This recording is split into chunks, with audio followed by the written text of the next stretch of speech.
It's the 12th of February today, 2 days after the Chinese New Year, the year of the dragon, which is my year. And you would think that we are in the middle of summer. The temperature is about 13 or 14 degrees. The sun is shining bright, and here we are with the sun shining. And what shall I talk about today? We all like to improve our bonsai in one way or another. So because this is the time we've been repotting many of our trees, I thought I would mention or tell you something or give you my thoughts about the surface roots. We all know that the Japanese refer to it as Nebari. I know that it is called Nebari, but for some reason I don't like to make things complicated and frighten people with foreign sounding words and terminology. So Nebari, what is Nebari? Nebari is simply the surface roots of trees. So this is one of our pines, and you see how beautiful the roots are, gripping the soil, and it makes the tree look stable. I'm going to walk through the nursery and point out some of the Nebari or the surface roots of trees and explain to you which is good and which is not so good. This is one of our large dissected maples. Sorry about the bright sunshine, you can't see it so well. This Nebari is not too bad. You see how it grips the soil. Now this is one of my large conker trees. You can see my shadow. That tree is about at least 1 meter tall, and you see the surface roots there. There are surface roots, they can be improved. This side is looking very nice, but that side is rather ugly, and we can improve that. In fact, I might improve it in one of the later episodes that I'm going to do about how to improve Nebari. But this session is simply about the theory and the thinking behind surface roots or Nebari. This is a Korean hornbeam. You see how beautiful roots go into the ground, and it shows that it grips the soil. This is another very old Korean hornbeam that I've had for about 40 years or more, and it's one-sided, so that Nebari is not good. This is a silver birch. Many people ask me about silver birch, a rather large one. It's about 70 centimeter tall, and again, Nebari is not too bad. Now let me go to another tree. This is a dissecting that I dug up from the field. It's still got the circular shape of the flower pot, and because it was grown in a flower pot, the roots go round and round, so I've not had time to improve the Nebari on that. But that might become a plate root. I'll explain to you later on what the plate root is. This is a very major Scots pine that goes into the soil, but it hasn't got a lot of fine radial roots. It's a powerful looking tree, but that Nebari is slightly different. Now this is another hornbeam, a large Korean hornbeam. Again, the roots are quite nice on this side, not so nice on this side, and in fact this root crosses over there. So that is a defective root. So again, there is good and bad in everything. So I'm just going through all the different examples of surface roots to show you what is good and what is bad. This again, the Nebari is quite good, but when it comes to repotting, I will probably cut that one off, and I will probably cut this one off. This one here, which is a bit proud, and just leave the surface roots going into the soil much closer. So you must be asking me, why did I leave these roots? When this tree was dug up from the field, I didn't want to disturb too many roots, so I left as many roots as possible so that it would give sustenance to the tree. But now that it has established itself, this can come off and this can come off. So that is how we improve it. A lot of people talk about Nebari, but it's one thing to talk about it, but it's quite another to actually execute and create it. Now this is another example of a very mature Chinese juniper, but again the surface roots are not that good. Again, another very large Chinese juniper, Itoigawa, that's over a meter tall. I purchased this in 2007 from Western Saitama, and again huge tree, but surface roots are not so visible. This is a larch that we created years ago from our field-grown trees, absolutely straight and goes into the soil without much Nebari. This is the famous chicken plucker maple, twin trunk, two trees put together. Nebari is quite good on that one. Now this is one of our larches that produce from field-grown tree, and Nebari goes like that. Again, I would say it's not too bad. Another of our Korean hornbeams. Again, there is Nebari or surface roots, but not brilliant.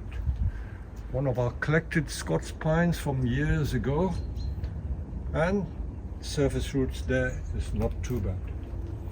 This is a field-grown tree.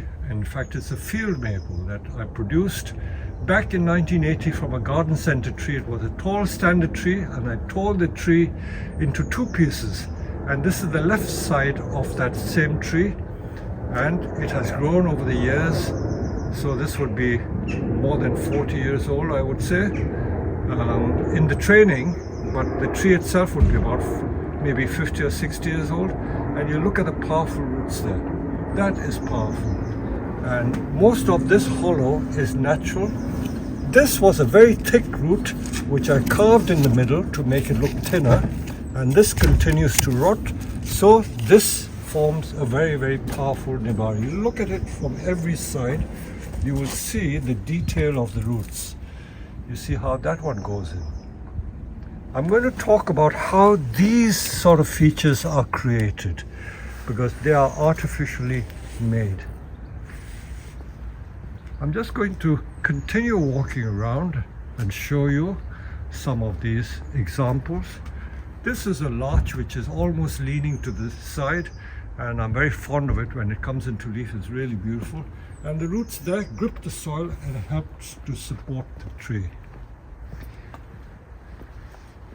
I'm going to show you that Japanese mountain maple that I made, maybe was it 3 years ago, and that was made by taking it out of a flower pot which I had planted the tree for about 10 years, initially grown in the ground, and it's coming along very well. A lot of people ask what's happened to that tree. It's still here, but the surface roots are not so good. But there comes a point when I can improve that. I will again tell you how I can set about doing that. While I'm passing, I can show you there were some roots here that I cut off, and that was carved away and is healing over. And these surface roots I can develop to create a better Nebari. While I'm walking about, let me show you one or two other trees. This is a root over rock, Chinese juniper, and of course the roots grip the rock like that. This is a very nice Chinese juniper, Itoigawa. Again, the roots are quite nice because it's radial and going into the soil very naturally. I will walk through some more trees and just point out some other features. This is another Chinese juniper, and again you see the roots are evenly spaced on either side, so that's quite nice.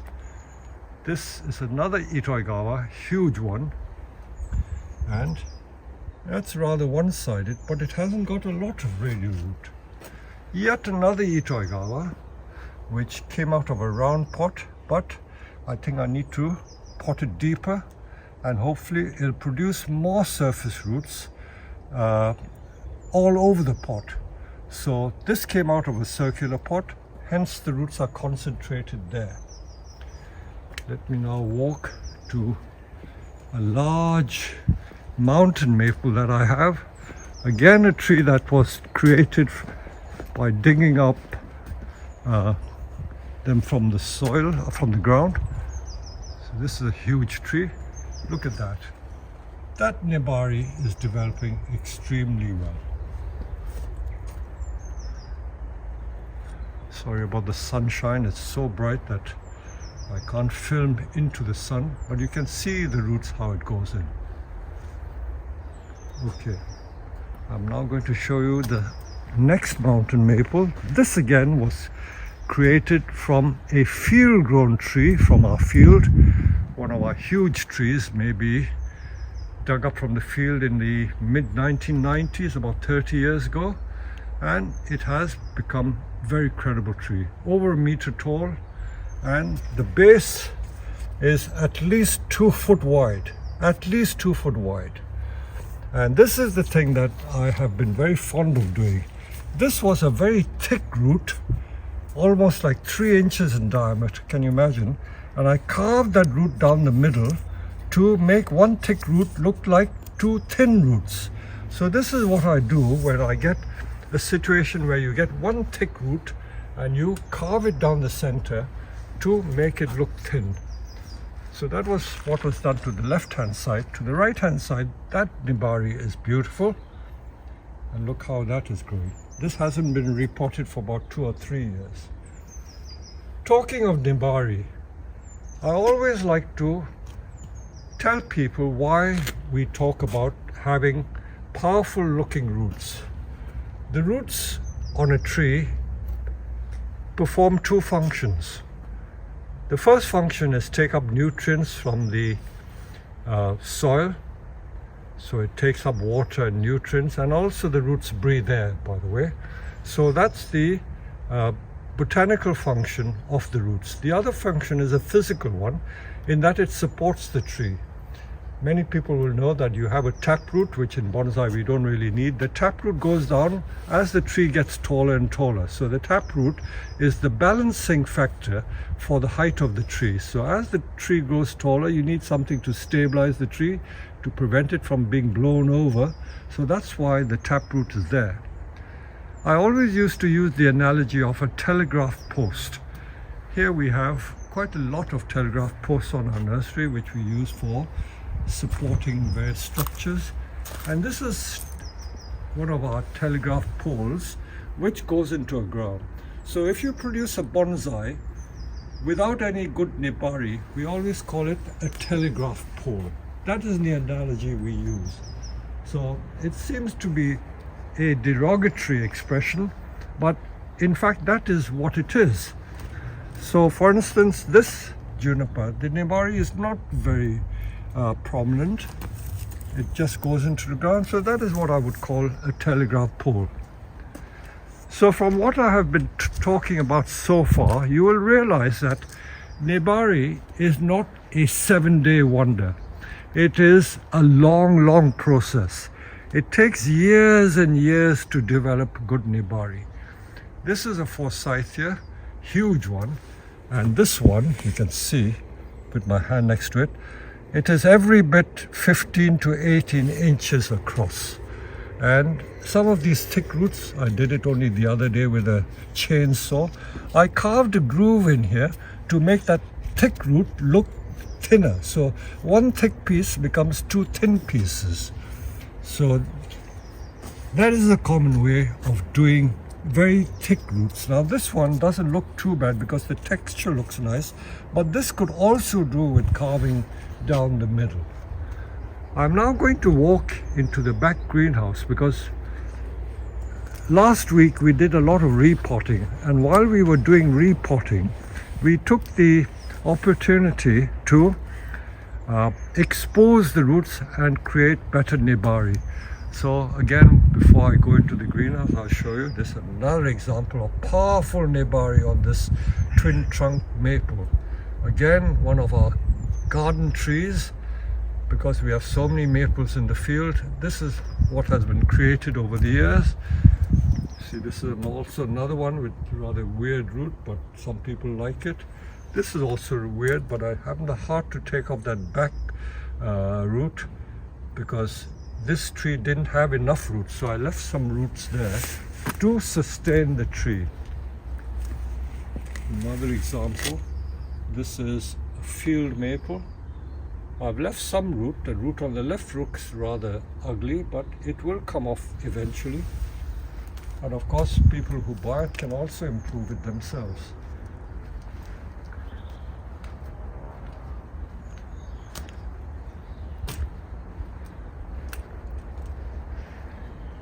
This is a hornbeam with a very huge base, huge Nebari.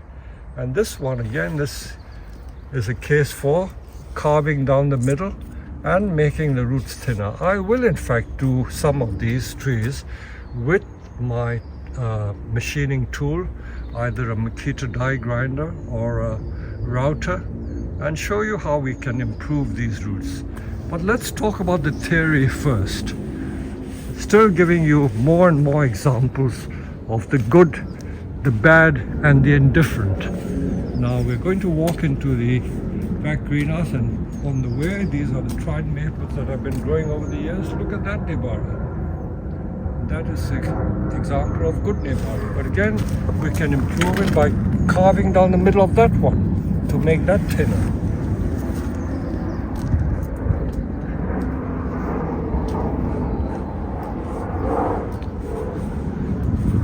Okay, we now walk into the greenhouse where there are quite a few maples that were repotted last week.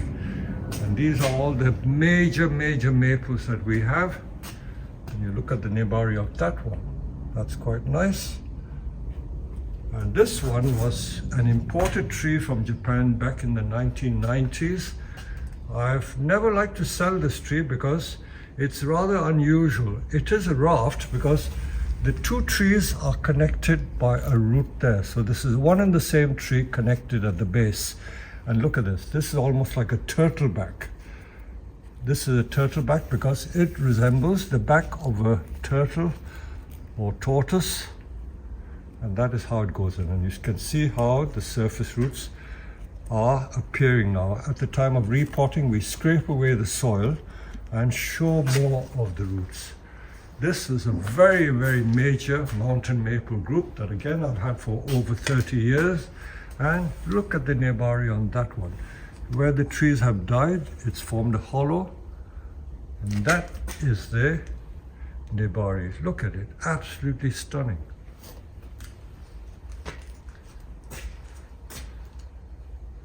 So you can see what we're doing here. Now these trees, by the way, they're waiting to be repotted. And just a little tip in passing, before we repot any tree, we always make sure that this soil is fairly dry. So by leaving it tipped on the side, the water drains out much quicker, and it will then be ready for repotting when it's reasonably dried out. I'm now going to walk to another area you can see over there. And that is where we've got some more maples, and we will show you examples of Nebari, some of which are coming along. Now this is another field-grown tree, our own maples from the field. This is only the side view, so you can see February 2024 repotted. So this is a thick root, which was round circular root. And I took a router and carved down the middle to hopefully create two slimmer roots. And look at that Nebari. Now this is really nice. Again, absolutely natural, nothing staged, nothing artificial about that. This again is another maple. Reasonably good Nebari. Again, this tree here. You can see, look at the Nebari on that, almost like a turtleback.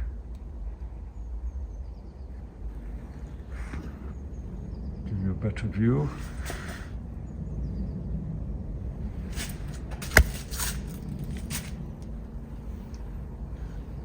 This is the side view. This is a Korean hornbeam.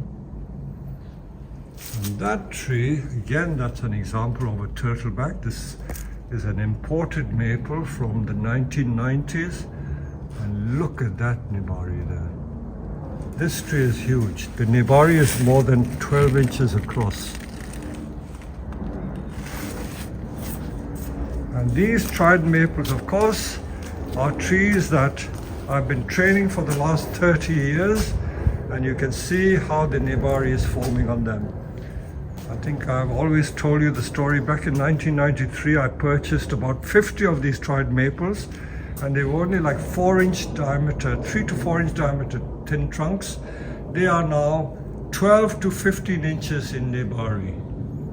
So this is how they develop. I'm now going to show you a couple more, and then that will be the lecture or the talk complete.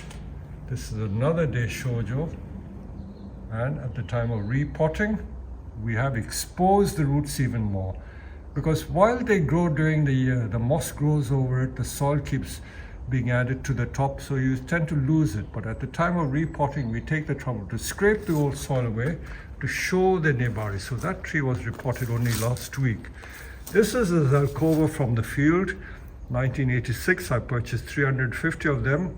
The other trees are all about 80 foot tall with 2-foot diameter trunks. This one has only got like 10-inch diameter trunk, but rather one-sided. So this tree was made from one of our great big field-grown trees, but much admired and much loved by a lot of people.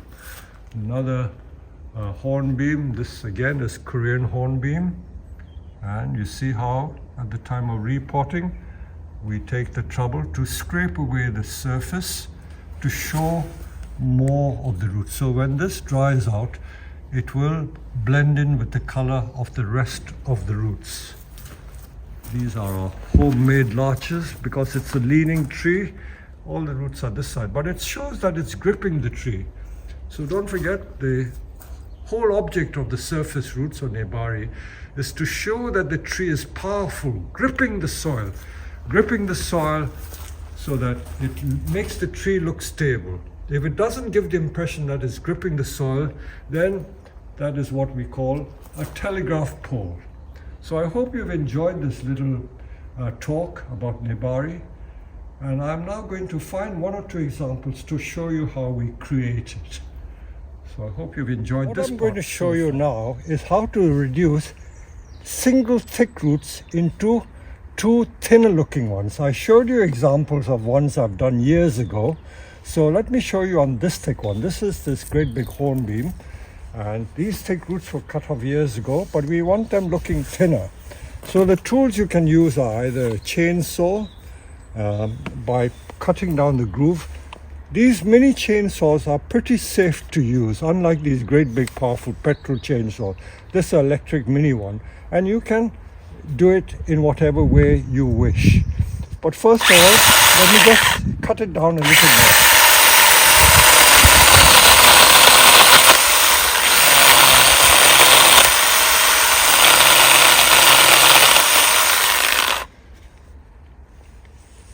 So that is one tool. I'm just going to carry on doing it with a chainsaw to show you how. Many people say that using the tip of the chainsaw is not such a clever thing to do. You can see how we started doing that. Once you cut it, it starts to rot and you'll get a thinner looking root. So you can use the tip.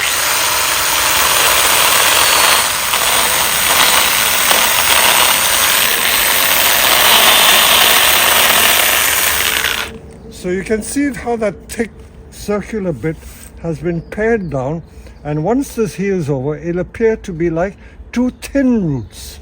So that is the theory behind it, and as you can see, you can use any sort of device. The other tool to use is the Makita die grinder, and you can also use the terrier bit to do that. So let me show you what this looks like.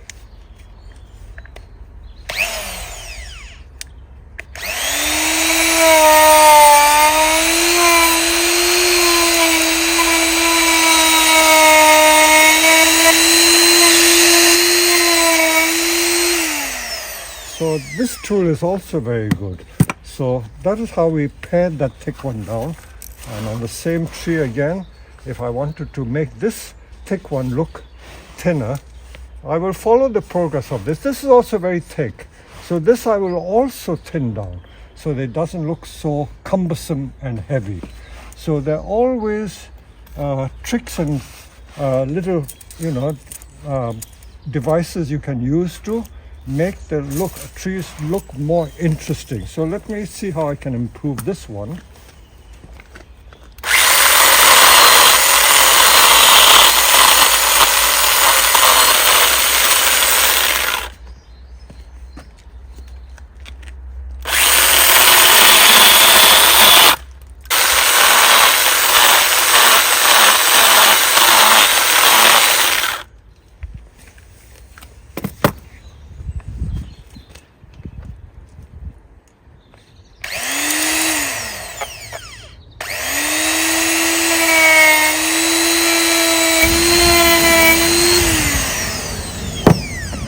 So you can see how you can progress by doing this, by reducing those thick lumpy roots into finer roots. So if I can remind you what the end result is, this has only been done a few minutes ago.